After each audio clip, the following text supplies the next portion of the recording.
Hi guys, I woke up about 3 o'clock this morning and it's about 4:32 now. I've had a cup of coffee. I could not go back to sleep, but this is what I've got my video focused on, my pond, and that's the street light shining on it. I know it looks kind of weird and creepy, but it's dark out here except for the street light. But I thought I'd share a little bit about what I've been going through, me and my family. It's just been one thing after another. I've been under so much stress.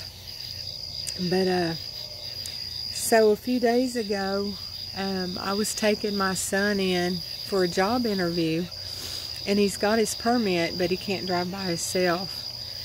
So I was letting him drive in town, and he went in and talked to the manager, and he got the job.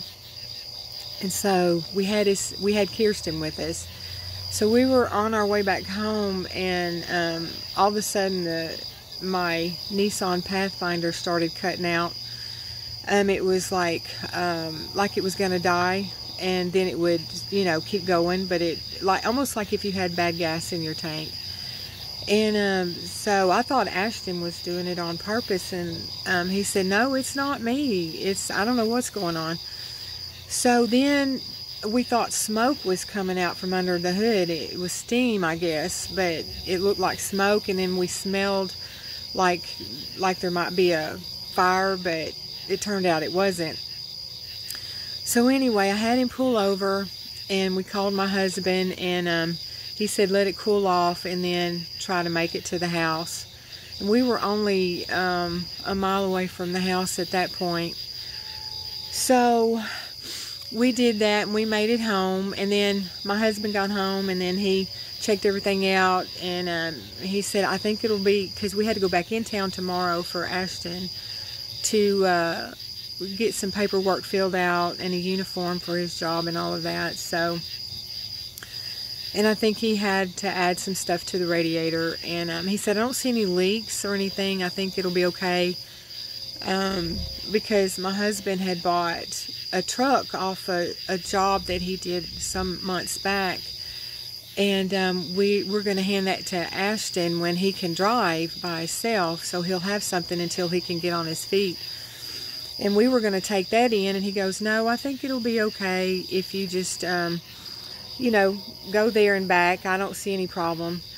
So the next day we get up and we head into town, and we make it to the job just fine, and I have to sit out in the parking lot for an hour and a half. They're not open for business, and Ashton goes in for everything that they're going to explain to him about his job and all of that.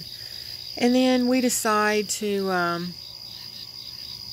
on the way home, we decide to stop in at McDonald's and grab some lunch for all of us, because we'd been in town all morning. And so while we were sitting there waiting for our food, what happens? My Nissan starts overheating again. So we have to pull around back. And where we were at, the McDonald's, and then there's a Tobo's right next door. And it's a gas station, and where you can go in and, buy snacks, pop, whatever. So we pull around to that side. And so I call my husband, and he's way up north from us, and we have to wait on him.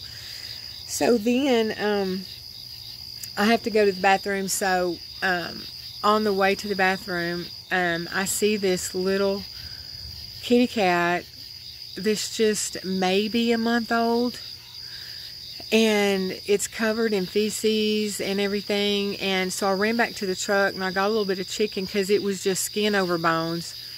Somebody had dropped it off there, and it wouldn't eat anything that I tried to give it. So I had an old vest in that I left from the wintertime in my vehicle, so I went and got it and wrapped her up in that, and brought her back to the truck. And before I left, though, where she was at, a lady came out and said, are you going to take that little kitty cat? And I said, well, I don't know what else to do. I said, it looks like it might be dying.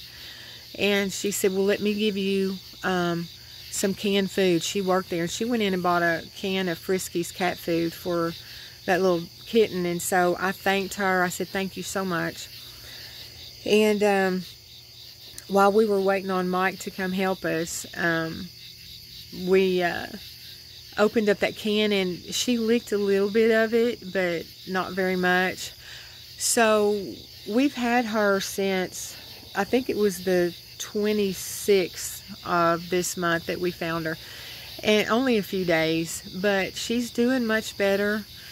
And she's starting to put on a little weight, and we're going to take her to the vet because I think she has a little bit of a sinus infection. She sneezes and coughs a lot, so we're going to take care of that. So we get through all of that. My car's broke down, and then my husband gets up yesterday morning to go to work. His truck won't start, so he had to take Ashton's truck. And so we've got 2 vehicles that are broke down, and we just had to replace the washer. The cable has been out, and my 2 kids are doing online classes. And so we've just had the worst luck, guys. And today's Ashton's birthday, and we're having people over, and I'm up by 3 o'clock in the morning. And I think it's all the stress. You know, sometimes when we get overstressed, we can't sleep as well. I've done well up until this point as far as sleeping goes. So me and Mike, he came home yesterday from work, and we just looked at each other, and we're like, what else could go wrong? So I just kind of wanted to tell y'all what was going on with me, and I hope you guys are doing a whole lot better off than we are right now, and that you're not having a whole lot of problems. I know everybody's probably struggling to some point because of the pandemic, but I really hope you guys are doing well. I guess I will get off of here and get ready for my busy day, have another cup of coffee, and wait for the sun to come up and get ready for Ashton's birthday. But you guys have an awesome day, and I'll be talking to you later. Bye for now.